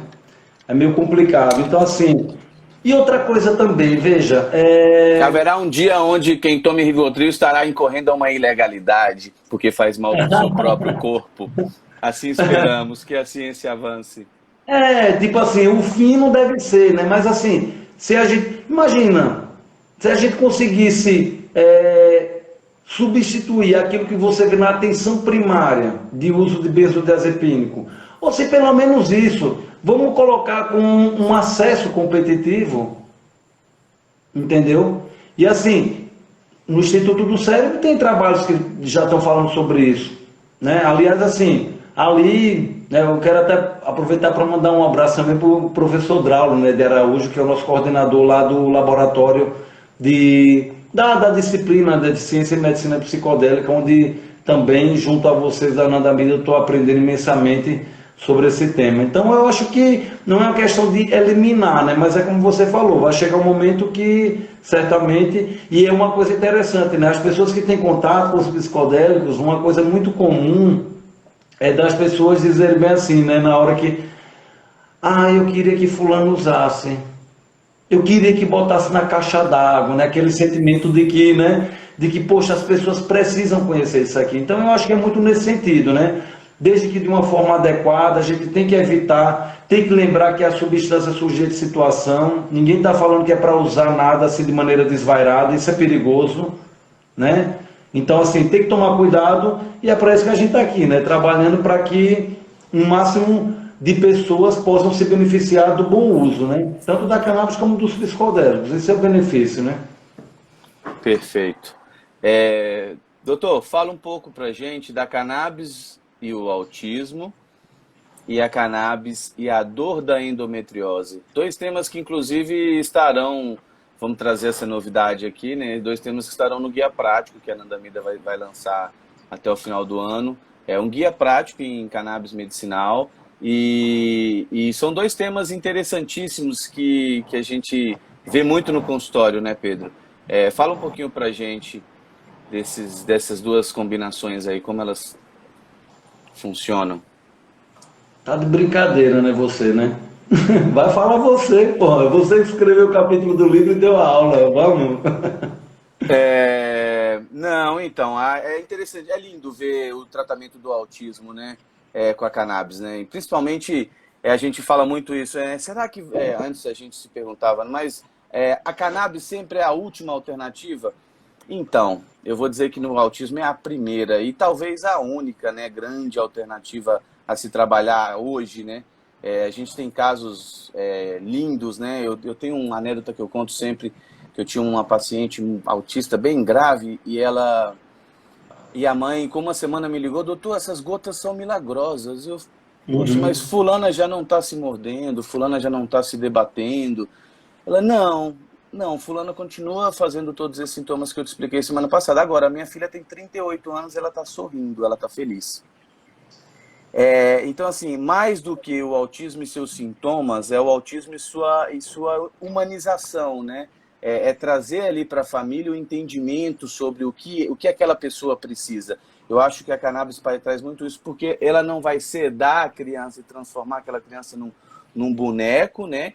Aquela criança vai ter ganhos de interação, claro, tudo depende, como você falou, do processo de consulta, de cuidado, né? De um bom diagnóstico, de estimulações. A gente não está falando aqui que é uma gota milagrosa, mas sim, a gente utiliza muito. Lógico, esse cuidado com o THC, da utilização do THC em criança, né? O Dr. Siddhartha fala muito sobre isso, desse cuidado com o THC em crianças, em adolescentes, mas sim, a gente tem uma facilidade, porque ele é tão equilibrista no tratamento que outra criança nasce. A gente costuma dizer que as mães falam isso: olha, doutor, eu tenho um outro filho, eu estou enxergando o meu filho de verdade agora, eu consigo ver através do que eu sempre via que eram sintomas. Então, mais do que uma criança que não...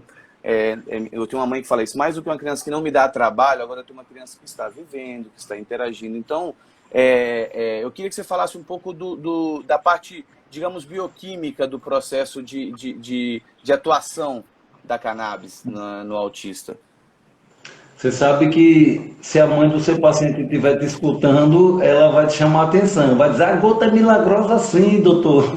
Sim, claro que sim. Mas é interessante mesmo, porque assim, quando tem gente que fala, não, você é muito romântico, mas eu falo, mas a paixão veio depois do resultado, minha gente. Não foi uma paixão, não foi a só a primeira. O Drauzio Varela tem uma fala que ele falava, o maconheiro, ele passa a vida inteira procurando a sensação que ele teve na primeira vez que ele fumou maconha.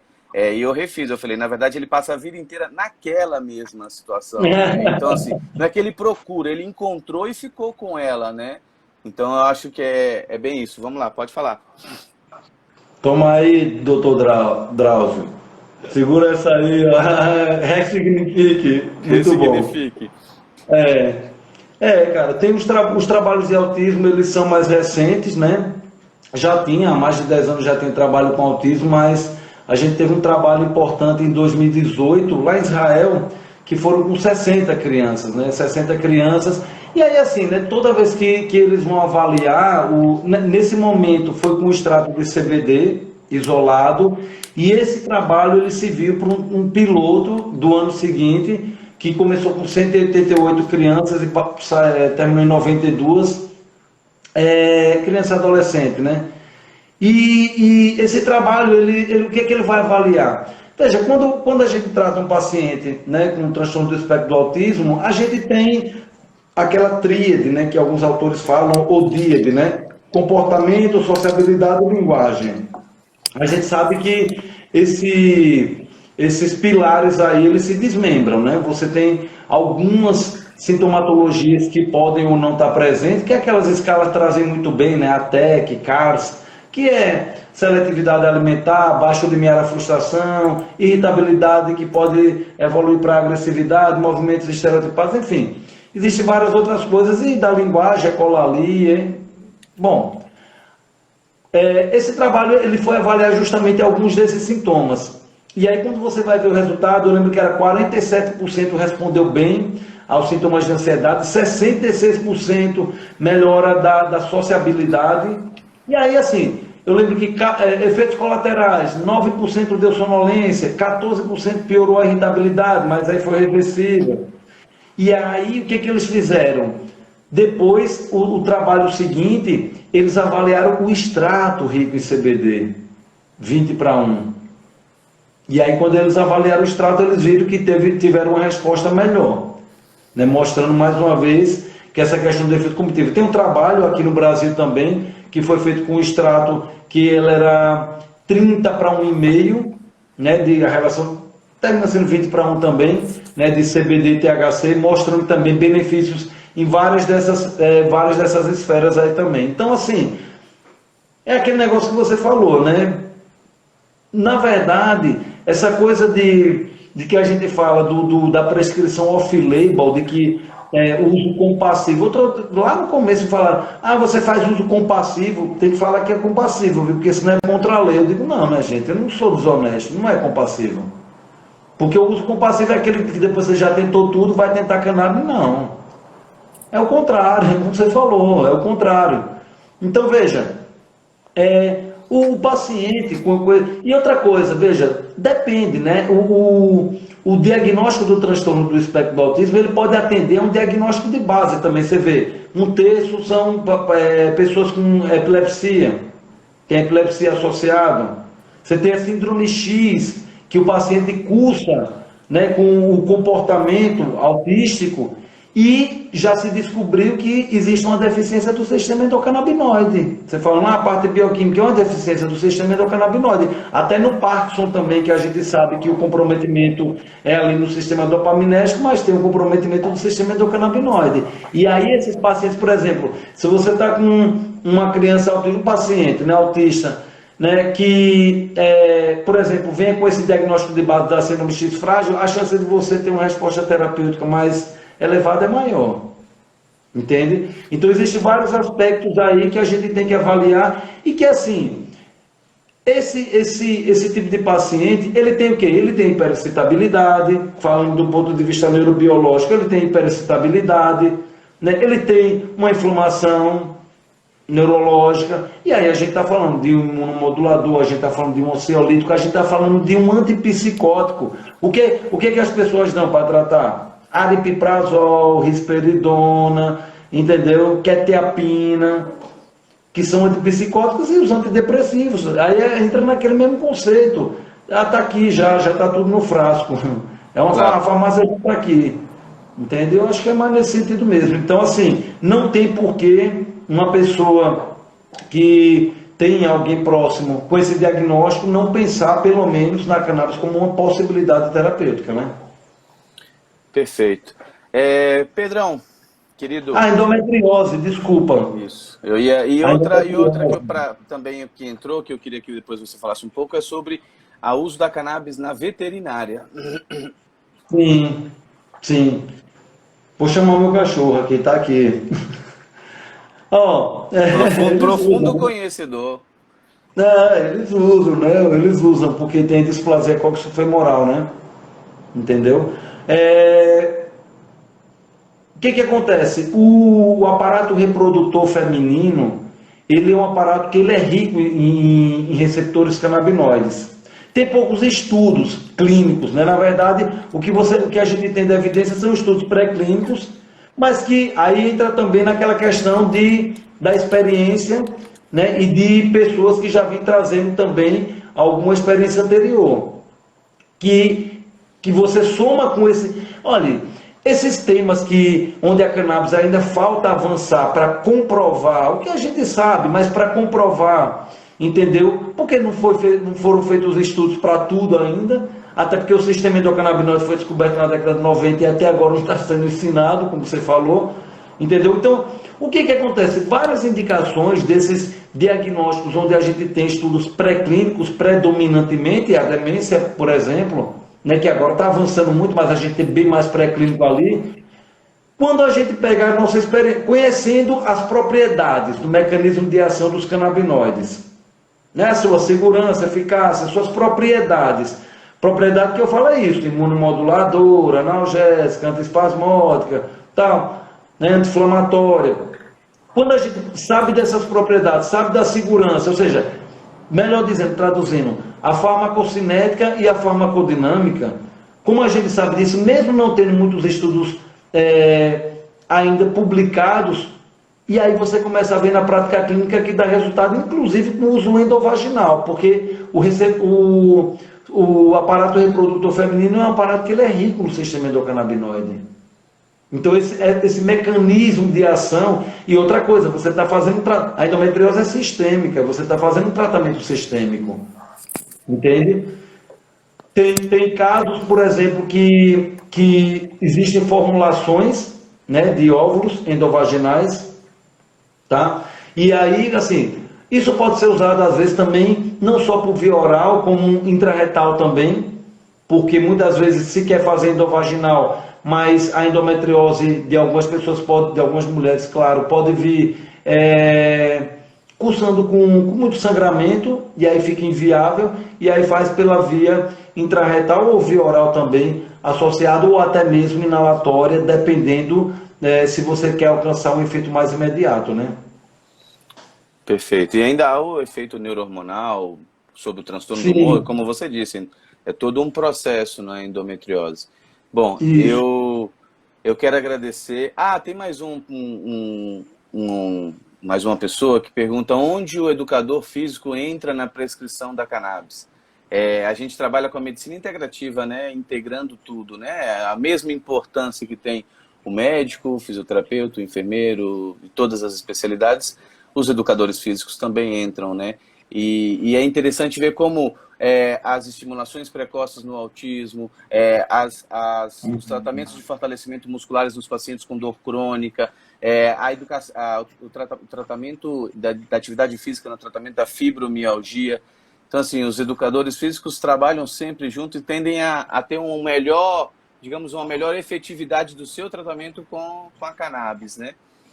Eu queria agradecer, Pedro, foi muito bom, assim, nossa, é fantástico. Queria que você aí pudesse fechar para a gente com a chave de ouro, né? Apesar que o ouro foi todo o processo, mas fazer um fechamento e trazer alguma coisa que você queira, eu agradeço. Em nome dos médicos, em nome da Ananda Mida, meu nome sempre, que você é sempre um guia para a gente, é uma luz aí que a gente está sempre buscando estar junto, né?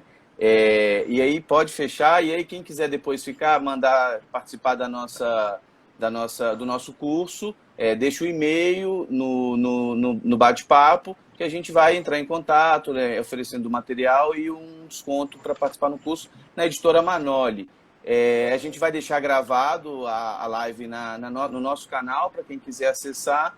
E aí, se vocês puderem e quiserem, curtam as nossas redes sociais, tragam perguntas, tragam demandas, né? Que aí a gente está aqui para compartilhar o conhecimento que a gente vem ao longo dos anos tentando buscar, né? Pode fechar, meu amigo Pedro. Obrigado mais uma vez.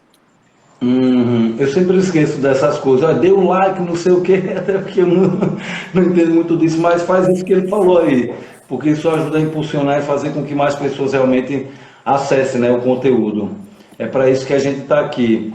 Você tinha perguntado da questão do uso da veterinária.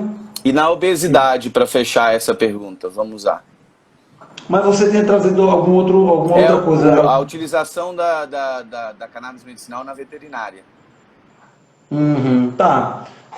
Veja, então, o educador físico, pô. Veja, primeiramente eu quero mandar um grande abraço, né, para um irmão, né, que é uma pessoa altamente competente, que eu encaminho os pacientes, que é o grande educador físico lá do Rio de Janeiro, o Alex Cuba, né, o grande amigo e irmão.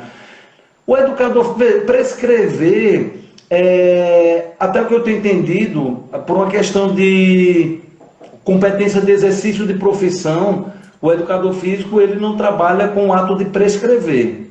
Mas aí eu quero ressaltar o seguinte, né? Na pirâmide do tratamento da dor, o profissional da educação física ele está lá presente. Ele tem um momento de ser encaminhado, né, quando passou por aquele processo de analgesia e tal, e vai ter que ir para o educador físico. Se essa pessoa não vai passar por uma orientação com o educador físico, ela está subtratada. E, aliás, assim, tem que lembrar do seguinte, na medicina Ayurveda fala-se muito nisso, né? Existem 4 pilares que tem que estar, que a pessoa estando na ordem do dia, ela fica mais próxima ao bem-estar. A alimentação, o movimento, que aqui entra a educação física, né? Porque aí você vai estar sob orientação, o sono e o silêncio, que é fazendo referência à prática meditativa. Né? Então, assim, o educador físico é um profissional que ele faz parte, né? Volto a dizer, senão a gente vai estar subtratado. E aí, assim, né? Eu tinha comentado que o sistema endocannabinoide ele não está presente só nos seres humanos, nem sequer somente nos seres vertebrados, ele está presente em vários seres, inclusive seres que de milhares de anos que tem um sistema, o hidra, por exemplo, o sururu. Né? Então, assim, são seres que nem sequer têm tanto desenvolvimento e já tem ali o sistema endocannabinoide. E aí vai seguir a mesma lógica, claro que guardando as suas particularidades, né? Tem animais que têm uma cautela maior para uso, né? Como o gato, mas o cachorro já... Aí você, assim, tem um aspecto muito peculiar, como a gente tem de tratar, você não trata animal, né? Então, assim como a gente trata a medicina humana e o médico veterinário, né? Nossos queridos animais, os encantados, né? Então, assim, vão ter essas particularidades no manejo, mas a lógica é que vai seguir a mesma. Inclusive modulando o comportamento de agressividade. Assim, eu estou dizendo inclusive porque, assim, todo o resto que a gente falou está incluído, mas também essa questão do tratamento até mesmo de comportamento. Então, eu não sei nem muito o que dizer sobre isso, porque de fato a veterinária ela tem que pegar tudo que a gente falou e dizer, bom, o animal ele é como a gente, guarda suas, né, como eu falei, particularidades, e aí se aplica da mesma forma, entendeu? Bom, Fernando, para mim, é como eu estava falando, né, inicialmente, é muito especial, né? A gente vem trabalhando com esse tema há alguns anos já, entendeu? E cada dia que passa, eu vejo o que vem sendo acumulado, né? Eu comecei esse trabalho lá em 2014, vocês já estavam ali perto, né, fazendo um trabalho ali de pouco a pouco, porque tinha outros empregos, e aí foi se aprofundando, foi fazendo parte da vida, e a gente percebe, né, quando a pessoa faz porque ama, porque quer ver o melhor mesmo para o paciente. Então, assim, eu me sinto muito lisonjeado, né? Essa luz que você fala, na verdade, a gente funciona na neurociência, existe uma terminologia que a gente chama de sistema complexo, que é como aquele bando de pássaro, né, que viaja, e que se por alguma eventualidade um for alvejado, mesmo que seja quem estiver coordenando, todos os outros vão seguir, porque eles fazem parte de um sistema complexo, né? E aí, nós fazemos parte desse sistema complexo, as pessoas, de maneira geral, fazem parte desse sistema complexo, né? E tem uma coisa que eu acho muito interessante, que é justamente o que a psicodelia traz, né? Ela, nesse mergulho ao inconsciente, a gente percebe isso, a gente percebe que nós somos um todo, né? Percebemos que nós somos um todo, e isso é muito importante, e é por isso que os animais, eles não sofrem, por exemplo, com a morte, eles não sabem, eles não estão preocupados porque vão morrer, né? Por quê? Porque eles não têm essa consciência. Tem uma frase, né, do professor Marcelo Mercadante, que ele fala assim: o espaço não separa, o espaço une. Se sabemos a distância entre dois espaços, é porque algo nos dois quando nos une. Portanto, o espaço transcendental é coletivo. E, portanto, esse espaço físico agora que nos separa, eu, você e todos os demais, ele agora passa a ser um espaço coletivo, passa a ser não, né? Eu trago aqui à tona essa reflexão desse espaço coletivo, e é por isso que a vitória de um é a vitória de todos, e eu fico muito, assim, é muito bom, né, a gente trabalhar e ver que está no caminho certo, né? Então, assim, desejo a todas as pessoas que acessem esse conteúdo, que possam pensar nessa possibilidade e que transmitem isso para as demais pessoas, né? Como a gente costuma falar no tratamento com a cannabis, né? Não espere precisar para apoiar, né? Então, assim, fica aí esse registro em nome de todo o Instituto Anandamida, com muito carinho para todas as pessoas que vão estar assistindo, e logo mais a gente vai estar trazendo várias novidades, inclusive o livro, né, que eu não vou entrar aqui em detalhes, e outras coisas mais aí que vão estar já começando o ano que vem, com muitas boas novidades, e inclusive com uma virada no contexto político atual. Muito importante. Isso linka diretamente com as nossas, com o futuro da terapia canabinoide. Bom, eu queria agradecer a sua presença, é sempre bom te escutar. Queria agradecer a presença de todos, foi fantástico, fantástico mesmo assim. A gente achava que em algum momento poderia ser cansativo, na verdade, assim, queríamos mais, está muito, muito legal. Nós vamos entrar em contato, queria que vocês acessassem as nossas redes sociais, acessassem o nosso site.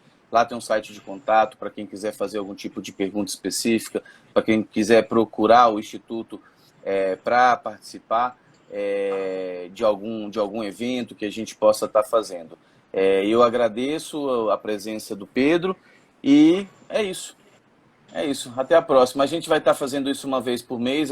Eu quero que vocês sempre estejam aí ao tanto, né? Porque isso vai acontecer mais vezes. Temos muitas coisas para conversar e vamos fazer isso uma frequência periódica para não perder o ritmo, tá bom? Um abraço a todos e muito, muito, muito obrigado mesmo. Até a próxima. Tchau, tchau. Até a próxima. Manda um abração pro meu xará, meu sobrinho. Pode deixar. Um abraço, querido. Abração. Tchau, tchau.